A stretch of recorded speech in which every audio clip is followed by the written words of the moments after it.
Muito bem, graças a Deus por essa hora preciosa, uma hora que o Senhor nos concede. Graça e a paz do nosso Senhor Jesus esteja sobre todos. Amém? Coisa boa estarmos juntos aqui. Abra sua Bíblia no Salmo 19. Salmos 19, dos versículos do 7º ao 9º versículo. Salmo 19, do 7º ao 9º versículo.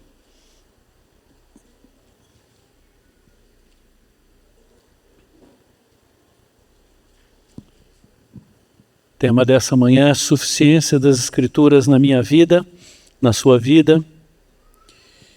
Vamos fazer uma leitura desse texto. A lei do Senhor é perfeita e restaura a alma. O testemunho do Senhor é fiel e dá sabedoria aos simples. Os preceitos do Senhor são retos e alegram o coração.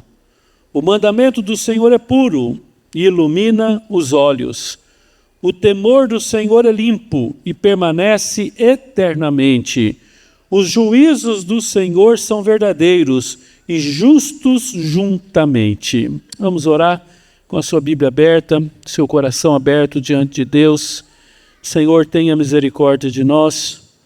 Salva-nos, ó Deus, de nós mesmos pela Tua palavra. Salva, Senhor, dos nossos desejos impuros, das nossas fantasias, ó Deus, de ilusões com esse mundo. Cria em nós, ó Deus, um coração puro, um espírito inabalável, a partir da Tua palavra, Senhor, a partir do poder que a Tua palavra tem. Senhor, dê graça para quem fala e graça para quem ouve, Senhor.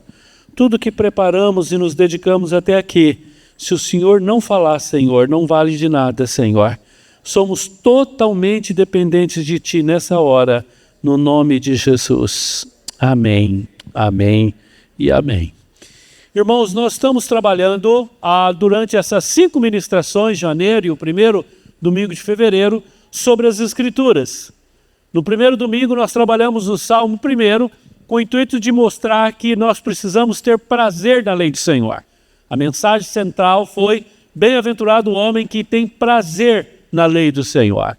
Domingo próximo passado nós falamos sobre o que é as Escrituras e a consistência das Escrituras, e falamos principalmente sobre permanecer nas Escrituras. A figura que nós trabalhamos foi de uma âncora de um navio. Hebreus vai tratar as promessas de Deus como âncora para a nossa alma. Uma vez ancorado, mesmo que tenha tempestade, nós estamos firmes. E nós estudamos também de que a palavra de Deus, a Escritura, ela é inspirada por Deus. Hoje nós vamos ver sobre a suficiência das Escrituras e o poder que as Escrituras têm na nossa vida, os seus efeitos, o que a Bíblia pode fazer na minha e na sua vida, ok? Para isso nós vamos ler o Salmo 19, lemos já Salmo 19, de 7 a 9. Entretanto, vamos passar uma visão primeiro geral do Salmo 19, é um dos salmos prediletos, né? Um salmo fantástico escrito por Davi, um salmo cheio de poesia, cheio de teologia, de doutrina, de verdades. É um salmo que nos põe de frente com a palavra e com a revelação de Deus. Do versículo 1 até o verso 6, nós temos o que nós chamamos de revelação geral. E a revelação é a maneira como a natureza se revela. É a maneira que a natureza prega, a criação prega. Do verso 7 ao verso 9, nós temos a revelação especial, que é as Escrituras, a Bíblia Sagrada como revelação especial de Deus para nós. Do verso 10 ao verso 14 é a nossa resposta à revelação de Deus. Então, o capítulo 19 se divide da seguinte maneira: de 1 a 6, revelação geral; de 7 a 9, revelação especial; e de 10 a 14, a reação humana. Aquilo que nós fazemos, como nós reagimos àquilo que Deus se revelou. Eu quero fazer uma rápida introdução usando os versos de 1 a 6, falando da revelação geral. ou da revelação natural. Quero até que Deus nos dê a graça de um dia nós pregarmos esses 6 versículos. Fantástico. Um resgate da arte, um resgate da poesia, um resgate do poder de Deus na arte. Nós temos que entender que a arte, toda expressão de arte, musical, manual, pintura, seja o que for, arquitetura, toda a arte é uma revelação do próprio Deus, foi feita para isso. Historicamente, a arte é um instrumento de revelação do caráter de Deus. Inclusive, os arquitetos sabem disso. Qualquer pessoa, qualquer artesão, músico, a arte é uma revelação, é um instrumento de dom de Deus, da revelação de Deus. Infelizmente, a partir do iluminismo, isso foi desvirtuado, e a arte, de forma geral, especialmente nos grandes centros universitários, a partir da escola de Frankfurt, isso foi desviado para o mal. E hoje a arte é um centro de horror. Claro que com os fins ideológicos, mas a arte em si é uma manifestação da glória de Deus. A arte é uma pregação. Especialmente que o povo de Israel, eles estavam vivendo cercados por muitas religiões pagãs, deuses que adoravam o sol, adoravam a lua, as estrelas. E o Salmo 19, do verso 1 ao verso 6, é uma pregação, é uma determinação, é um recado do povo de Deus para os incrédulos. Você vai perceber que é como se Davi estivesse conversando com um ateu, alguém encantado com o sol. Ele olhava para o sol assim e falava assim: você está achando o sol demais? Você está encantado com o sol? Você vai ver a hora que você conhecer quem criou. Você está falando que Deus é o sol. Deus não é o sol. Deus é Deus que criou o sol. O sol é uma criação. E tem mais. A hora que chegar a cruz, a hora que vier Jesus, você vai conhecer a verdadeira luz. O verdadeiro sol que ilumina, a verdadeira claridade, o verdadeiro poder de criação. Por isso que você vai perceber que do verso 1 ao 6 é um texto lindo. Vamos ler isso, vamos permitir que essa poesia, que essa arte, que essa doutrina das Escrituras inflame a nossa alma nessa manhã, nos deixe assim, cheios de desejo de adoração. A arte deve provocar adoração. A arte deve provocar adoração. E olha que poesia linda. Os céus, verso 1, os céus proclamam a glória de Deus. E o firmamento? Ele anuncia as obras das suas mãos. Um dia discursa a outro dia, uma noite revela conhecimento a outra noite. Não há linguagem, nem palavras, e dele não se ouve nenhum som. No entanto, por toda a terra se faz ouvir a sua voz, e as suas palavras até os confins do mundo. Aí pôs uma tenda para o sol,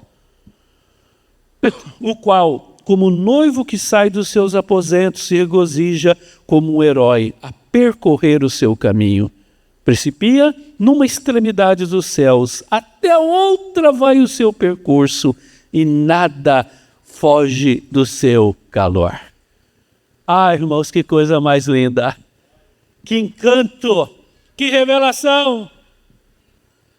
Os estudiosos dizem que há uma relação direta entre esses 6 versículos de Romanos 1. Romanos 1 vai dizer que a natureza prega a Deus. O apóstolo Paulo vai dizer: tais homens são por isso indesculpáveis. O que significa isso? Que um dia alguém vai chegar para você, ou no juízo, vai dizer: mas eu não ouvi. Ninguém nunca pregou para mim. Falou: como não? Como que ninguém nunca pregou? Você nunca viu o dia? Você nunca viu o mar? Você nunca viu as estrelas? Você nunca viu o sol? Você nunca viu a genética? Você não percebeu os detalhes da criação? A Bíblia diz, irmãos, que isso aqui é uma pregação constante. Todos os dias é uma pregação. Não tem palavra, não tem som, mas o mundo inteiro ouve a sua voz. Deus existe. Deus existe. Deus criou. Deus é poderoso. O problema é que o homem prefere adorar a criatura do que o Criador. O homem não quer dar glória a Deus. Então ele olha para a natureza e diz: ó sol, você é meu Deus, para lá. Você está encantado com o sol? Você está admirado com as estrelas? Você está admirado com a chuva? A hora que você conhecer quem criou isso aí que você vai ficar encantado mesmo. A natureza revela Deus. Criação maravilhosa. E aí nós chegamos no verso 7, e nós entramos agora num outro processo de revelação. Até o verso 6 é revelação natural. Verso 7 a 9 é revelação especial. O que é revelação especial? As Escrituras.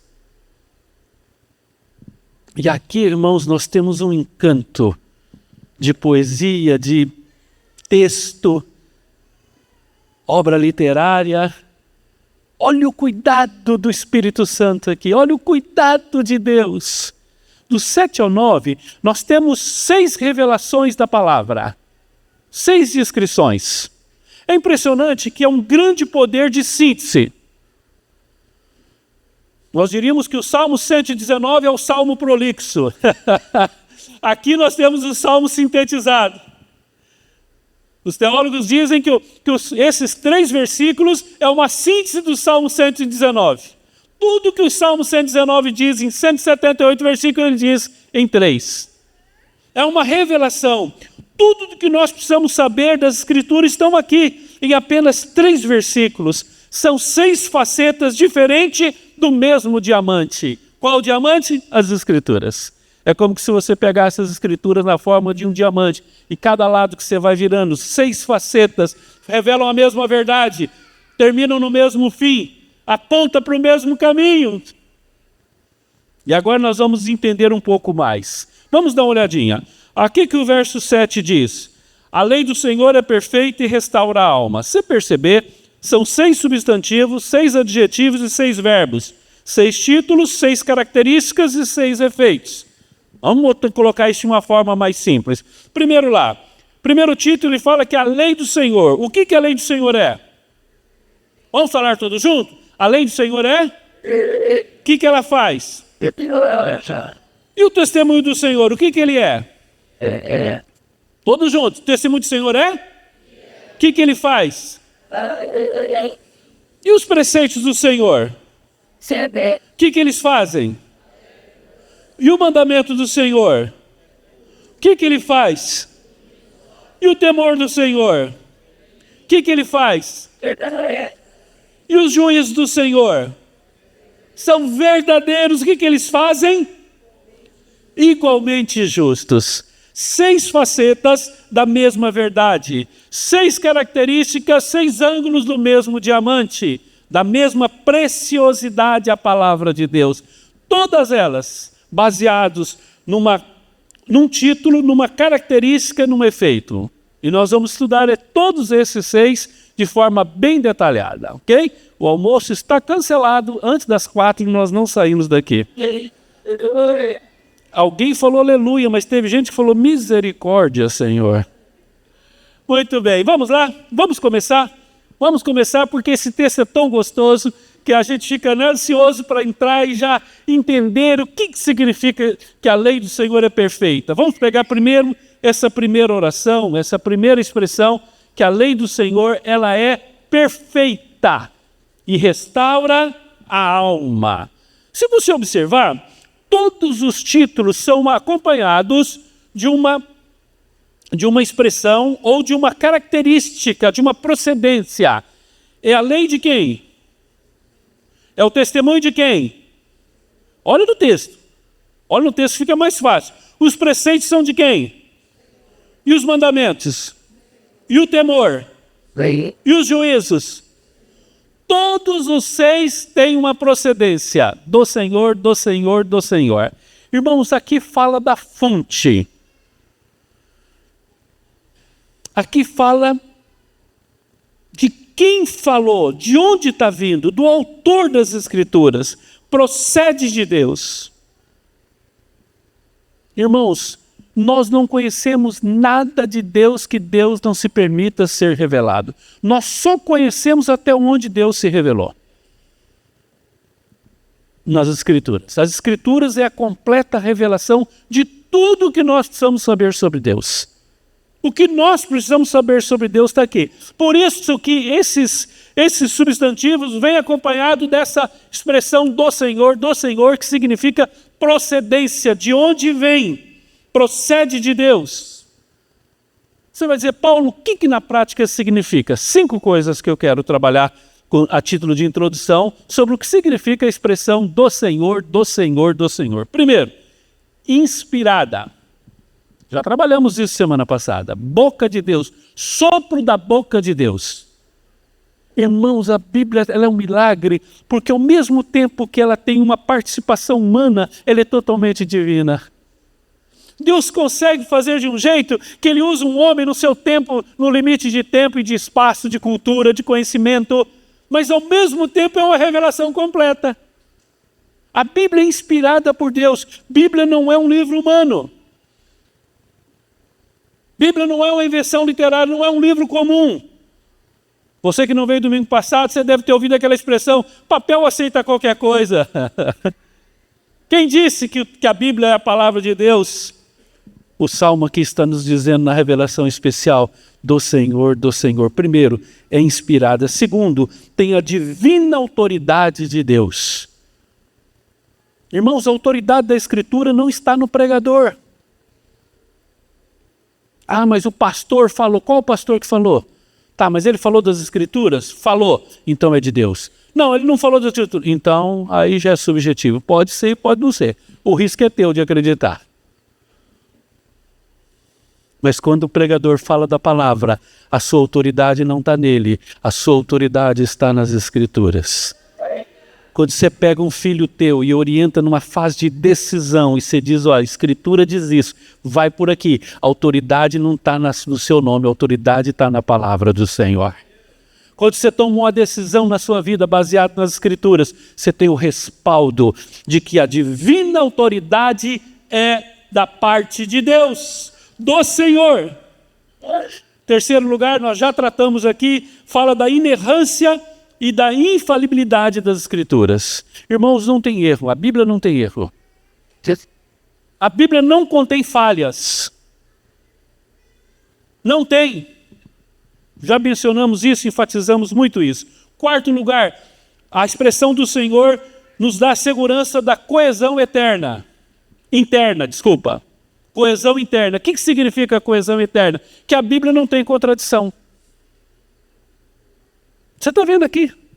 Você pega Romanos, o apóstolo Paulo escreveu, você pega Davi, você pega Moisés.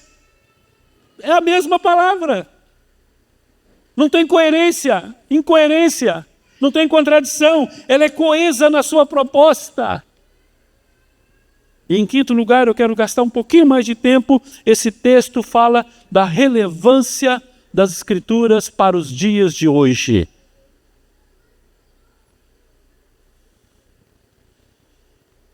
Nesses dias eu estava mexendo em alguns livros velhos. Todo mundo tem, de vez em quando tem que mexer. Eu achei um livro lá muito interessante. Mas tive que jogar no lixo. Nem dá. O título do livro é Tudo o que você precisa saber sobre o alinhamento dos planetas. Já foi. Tinha uma apostila lá, fantástica. Falei, essa aqui vale ouro. Sabe qual que era o título da apostila? Como aprender datilografia sozinho. Ó! Boa! Fantástica! Para quando? Para aquela época. Para hoje não serve nada. Lixo! Aí você pega um texto escrito há 2000 anos atrás, em outro continente, em outra língua, em outro contexto. E essa palavra é para o dia de hoje, ela serve para hoje, serve para a tua vida. A Bíblia é relevante para os dias de hoje. A Bíblia é atual. Não precisa mudar nada, ela serve para hoje. Não é um livro antigo de história. Pouco tempo um ateu falou assim, esse povo quer impor esse gibi chamado Bíblia na nossa cultura. Um livro ultrapassado. Alguém deve ter visto isso. Não é ultrapassado, irmãos. Há pouco tempo, um teólogo contemporâneo, brasileiro, renomado, de uma igreja batista, alimentado por suas ideologias e pelas trevas, fez uma proposta fantástica, entre aspas. Se olha, a Bíblia foi um livro escrito há muitos anos, em outras culturas, em outras épocas, o mundo mudou. E nós estamos fazendo agora uma tarefa hermenêutica interpretativa. Nós precisamos atualizar a Bíblia. A Bíblia está desatualizada. Olha aí como que Satanás age. Ele diz, por exemplo, você pega o conceito na área de homossexualismo. Esse conceito naquela época tinha um sentido. Hoje não. Hoje toda forma de amor é justa. Toda forma de amor é de Deus. Nós precisamos ajustar, nós precisamos corrigir a Bíblia, nós precisamos atualizar a Bíblia. Olha que heresia! Quantas igrejas estão entrando nisso? Não, mas só a Bíblia não, só a Bíblia não dá, você precisa dar uma... Irmãos, a Bíblia é relevante, a Bíblia é para os dias de hoje, a Bíblia é mais atual do que o jornal que vai sair amanhã, a Bíblia é para o dia de hoje. Nós estamos estudando um texto escrito há tantos anos. Sabe para quando que foi escrito o Salmo 19? Para o dia 18 de janeiro de 2026. É a Escritura. É a palavra de Deus. Aleluia. Glória a Deus pela sua palavra, irmãos. A Bíblia, então, ela é inspirada, ela é divina, ela é inerrante, ela é coesa e ela é relevante para os nossos dias. Bom, vamos lá. Vamos para a primeira expressão. A lei do Senhor é perfeita e restaura a alma. A título de aprendizado. A lei do Senhor é o quê? O que ela faz? Vamos entender isso de uma forma mais detalhada? O que é lei do Senhor? O que é lei? Palavra lei aí. Literalmente Torá. Tradução literal. Palavra lei aí significa revelação. Ensinamento de Deus para todas as áreas da vida. Vontade de Deus revelada. Você quer saber a vontade de Deus? A lei do Senhor responde. Você quer entender as Escrituras? Você quer entender a vida? A lei do Senhor explica. Descreve como o homem deve viver debaixo do seu Criador. É o manual do fabricante. Ensina como nós devemos viver. Irmãos, é importante nós entendermos que a lei do Senhor, e hoje para nós é as Escrituras de Gênesis e Apocalipse, ela contempla todas as tuas necessidades. Todas as tuas necessidades odiernas são contempladas pelas Escrituras. Todas as suas necessidades do dia de hoje são contempladas pelas Escrituras. Aqui tem tudo que você precisa. É instrução divina completa para a vida. É o manual do fabricante. A Bíblia, como você faz hoje com o Google, com o YouTube, é muito mais que isso, é a Bíblia. Eu quero saber tal coisa. Não vai para o Google não, vem para a Bíblia. O que a Bíblia diz? Torá aqui significa, vou repetir, instrução divina completa para a vida. E o que ela é? Qual é a característica dela? Ela é perfeita. A palavra perfeita significa completa, total, suficiente. Não é perfeita em contraposição à imperfeita, mas sim em contraposição à incompleta. Perfeita quer dizer total, compreensível, cobre tudo, abrange tudo, cobre todos os lados. Não precisa somar, não precisa alterar, não precisa corrigir. Ela é ausente de defeitos, é a plenitude da sabedoria. Irmãos, tudo que nós precisamos está nessa palavra perfeita. A Bíblia é perfeita. A expressão que eu usei, a ilustração que eu usei semana passada serve adequadamente aqui, é o leite materno. Tem tudo. Não precisa adicionar nada. E eu fico muito preocupado quando hoje eu vejo pastores e teólogos, pregadores, preocupados em reforçar essas Escrituras. Há um tempo atrás um pastor me procurou e disse: Pastor Paulo, eu quero fazer psicologia. Falei, tudo bem, para que você quer fazer psicologia? Não, para ajudar no ministério. Eu falei, psicologia não ajuda no ministério. Não, mas é que para eu entender melhor o ser humano, eu falei, mas você não precisa de psicologia para entender melhor o ser humano. Você precisa estudar antropologia bíblica. Na Bíblia tem tudo que nós precisamos saber do ser humano. Agora, você quer ser psicólogo? Psicólogo é uma excelente profissão, uma atividade fantástica. Deixa o pastorado, vai ser psicólogo, não tem problema ser psicólogo. Agora, a teologia, a Bíblia, as escrituras não precisam da ajuda de psicologia. Não precisa de ajuda de coach. Não precisa de ajuda de líderes. Ah, fulano é um grande líder, vai ensinar. Ensinar o quê? O que um líder mundano tem para ensinar para o povo de Deus? O que um pedagogo ateu tem para ensinar sobre família? Nós temos as escrituras, a Bíblia é suficiente. Podemos construir diálogo com ciências? Claro que pode. A psicologia, a psiquiatria, a medicina, todas as ciências podem contribuir para o ser humano? Claro que pode. Mas um pastor, um pregador, não precisa mais do que as escrituras. Ah, mas eu quero ser um conselheiro. Você quer ser conselheiro ou psicólogo? Você quer ser conselheiro? O aconselhamento que nós entendemos como aconselhamento é o aconselhamento bíblico. Aconselhamento bíblico é a palavra. Psicólogo é outra coisa. Não há nada de errado. A minha esposa é psicóloga. Não há nada de errado de ser psicólogo. Mas se você começa a achar que a palavra de Deus não é completa, não é perfeita, você precisa adicionar para melhorar, você está num caminho errado. Eu e a Vera, a gente sempre conversa com pastores que estão nessa linha. Eu digo, meu irmão, estuda as escrituras, fica na teologia, seja um bom conselheiro bíblico, pregue a palavra, ser fiel às escrituras, e isso vai ser uma bênção para a tua igreja. Você não precisa adicionar nenhuma outra ciência à teologia. A Bíblia é suficiente, é perfeita. E o que ela faz?Restaura a alma. O que significa essa expressão? Restaurar a alma, esse verbo. Restaurar, irmãos, é reavivar. Significa transformar e corrigir e voltar ao sentido original, ao estado original. Transformação que gera descanso, faz voltar à vida, saúde. As escrituras são completas para transformar o seu interior.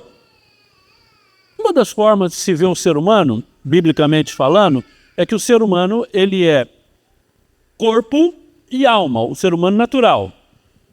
O corpo é o corpo natural e a alma, você tem a mente, as emoções e a sua vontade.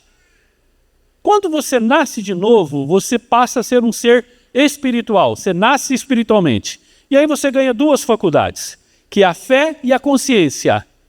Fé e consciência só tem quem já nasceu de novo. Quem não nasceu de novo não tem fé e nem consciência.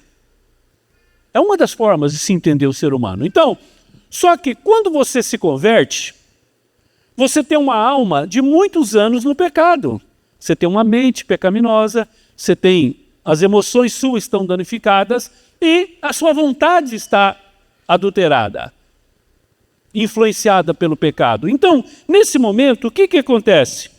Você precisa de um processo que nós chamamos de santificação. Você vai precisar crescer espiritualmente, se tornar uma pessoa madura espiritualmente, e você vai ter que santificar a sua mente, santificar a sua vontade e santificar as suas emoções. Como que você faz isso? Pela palavra de Deus. É a palavra que tem esse poder. Por quê, irmãos?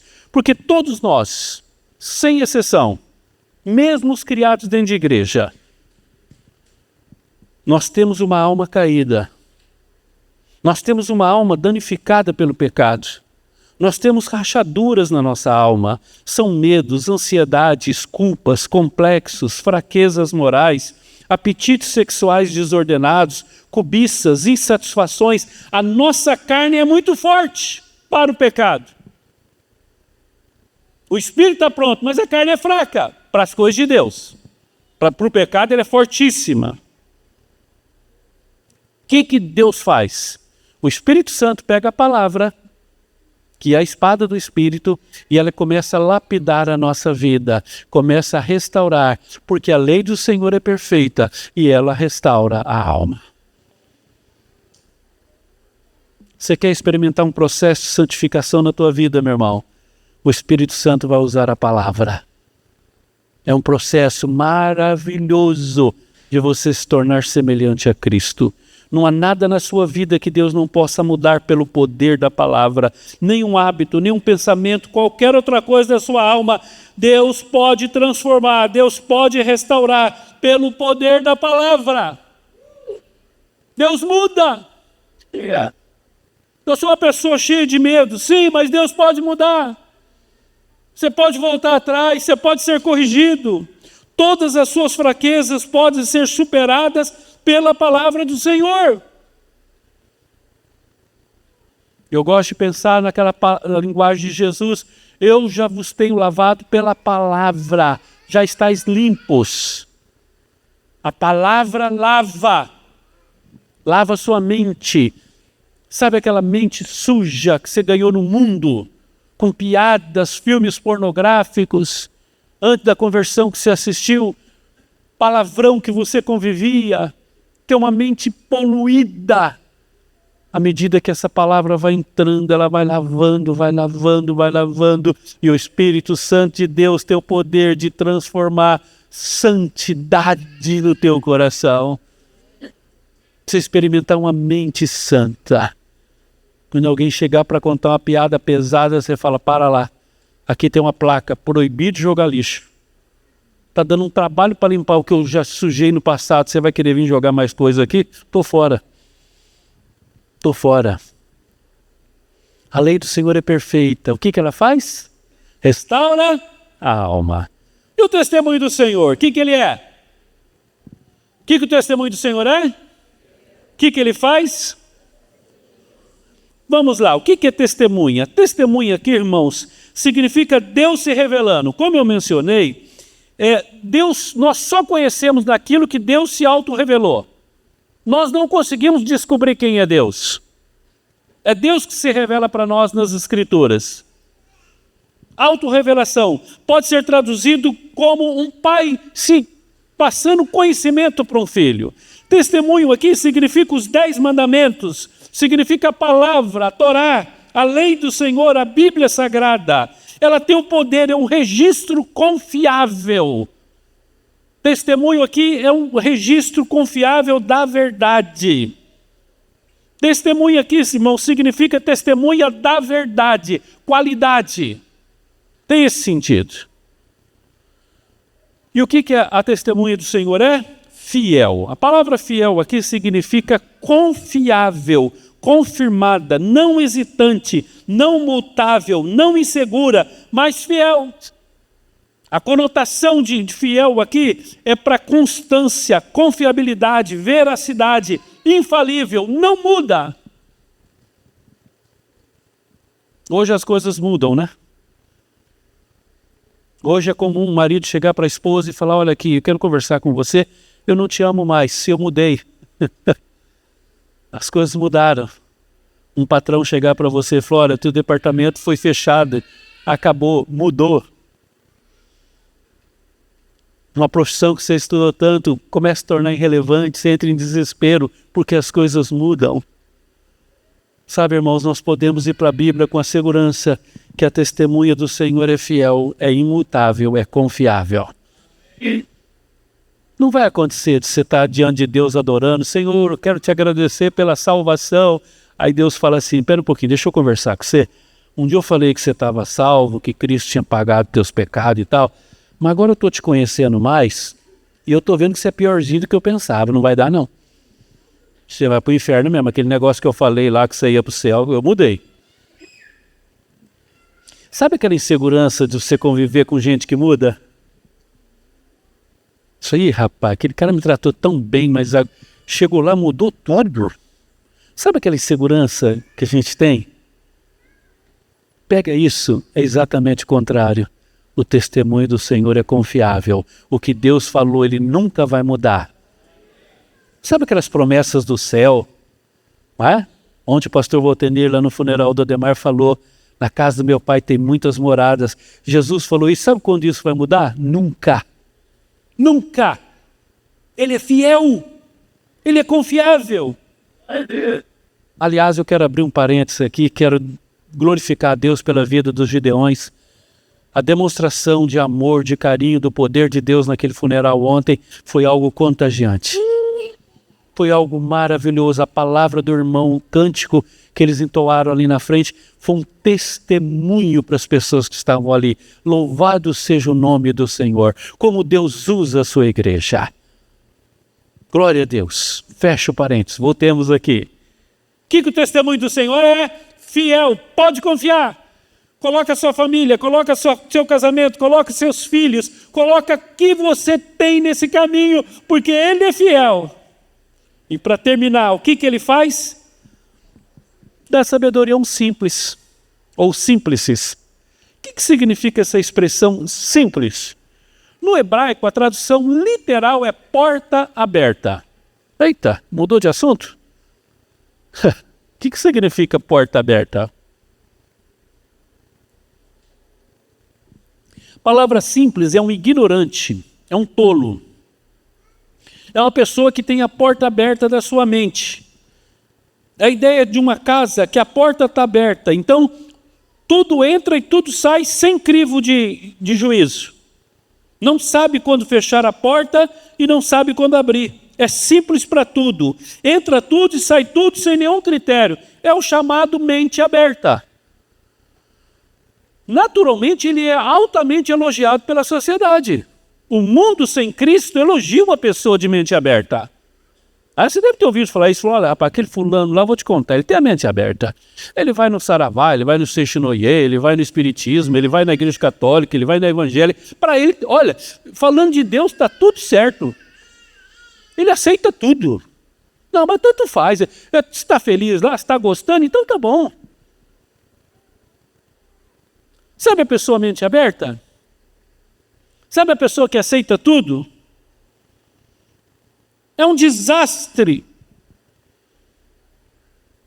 Vejo pais falando, meu filho não quer ir na igreja, deixa ele crescer. Quando ele crescer, ele vai decidir. Cria a criança no caminho que ele deve andar. E quando ele crescer, ele não vai desviar. Deixa ele fazer o que ele quiser. E quando ele crescer, ele não vai voltar. Não, mas ele tem que ter liberdade. Ele é uma pessoa aberta.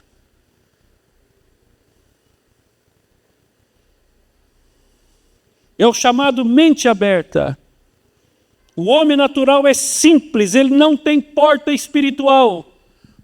Você vai dizer, Paulo, mas isso é falta de escolaridade? Engano seu. Eu li recentemente que um grupo de doutores e pós-doutorados na França, na área de matemática, eles começaram a desenvolver uma espiritualidade alternativa. Quando você vê essas coisas assim, você pode saber que vem coisa de tonto aí, coisa de mente aberta. E eles descobriram que a cebola, ela emana energia, poder e sabedoria. E eles começaram a fazer culto à cebola. Eles se reuniam, botavam uma mesa, botavam uma cebola bem bonita, ficavam olhando para aquela cebola e recebendo energia daquela cebola. Aí você imagina os corredores dessa universidade.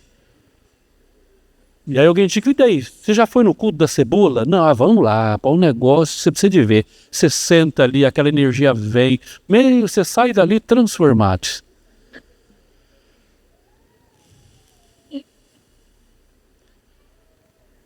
A Bíblia diz que a pessoa que não tem a palavra, ele é uma casa. Pensa naquelas portas que tinha o salão de faroeste, né? Do jeito que vem, entra, do jeito que vem, sai. Não tem critério. Irmãos, isso é um desastre. É um ingênuo que aceita tudo. É uma pessoa que não tem crivo. Não tem juízo. Não sabe fazer juízo. É uma pessoa que não aprofunda nada. Porque tudo entra e sai com a mesma facilidade. Não sabe, não tem doutrina, não tem orientação bíblica. Às vezes, irmãos, nós vamos ter que contrariar pessoas que chegam para a gente e falam, não é assim? Você fala, não é. Você quer saber a minha opinião? A Bíblia não é. Lembro de um tempo atrás, estar numa casa e o pai falando para os filhos, pastor, nós estamos sofrendo aqui, mas sabe o que é, né, pastor? Nós estamos pagando pecado, né? Pagando pecado, irmão? O que é isso? Isso é paganismo. Nossos pecados foram pagos na cruz do Calvário pelo sangue de Jesus. Você quer pagar teu pecado? Paga teu pecado, rejeita Cristo e vai para o inferno. Só tem uma maneira de você pagar teu pecado, é indo para o inferno. É o juízo de Deus cair na tua vida e você ter uma morte eterna, uma separação eterna de Deus. É uma heresia dizer que crente paga pecado. Quem tem crivo sabe, quem tem juízo sabe, quem não é mais simples e é sábio sabe que os nossos pecados foram perdoados na cruz do Calvário. A ira, o castigo que estava sobre nós caiu sobre ele. Você entende? É uma mente que tem critério, uma mente que tem princípios. Aonde que você aprende isso? Olhando com a cebola? Na palavra de Deus. Mergulhando a tua vida na palavra. E a Bíblia diz que você vai se tornar um homem sábio.